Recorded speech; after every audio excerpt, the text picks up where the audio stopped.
Bota est Mokimobimba, à la province à Sankoro, précisément la territoire ya Lodge. C'est ça la salle où on a président central. Ndenge sa grandeur mais lui sur message. Avec hôtel service été na kasi na mokolo na samedi et sini mutu. Eba na ko sala propre place où ça a été zali na mokino na molimo. C'est un qui tout ça na kasi na musuni. Ils ont fait na kasi na molimo to nettoyer, ils allaient mabili kasi na biso pour que les jours ya dimanche tant que les kutumela ya wendeka. Pour que yawe eba na kuyamandika na biso na ndenge ya kimia. Yangwana bana liloba partout bozali nikola samedi c'est pour monnaie pour na koluka kosala salon parce que na mosala oyo sala yawe azoba na kokonta na kasi na likolo na difficulté na mikakatano otali sae mai oyo sala na kasi na goba nzambe pour que yepe ayeba na ko répondre yo na difficulté to na mikakatano ko yo timisa yo amen.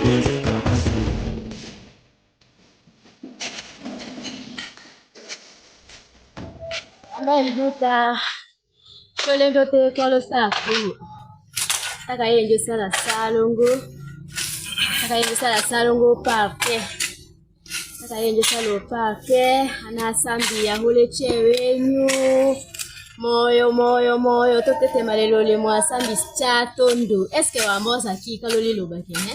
Wambo chosa timambo chosa dikamudimile ko sala salongo. Eske wawe ko sala salongo ihole chede ya totete malelo le mwasambi chatondo zambi hoto chika. Tolongo sole lushila yotovo molimo waki senda yo wochona molimo achuchale tata. Tolongo sole mboka ka kisoka chalolo mbunye tolongo sola mboka ka kisodi hole che hateye loshi hateye wonya wayoya lomo hayo lotomba la so tosale sambi l'offrande tosale sambi lo dime tosale sambo mombe grise tosale sambi lo chosa la salongo samba yo to chocolat ameli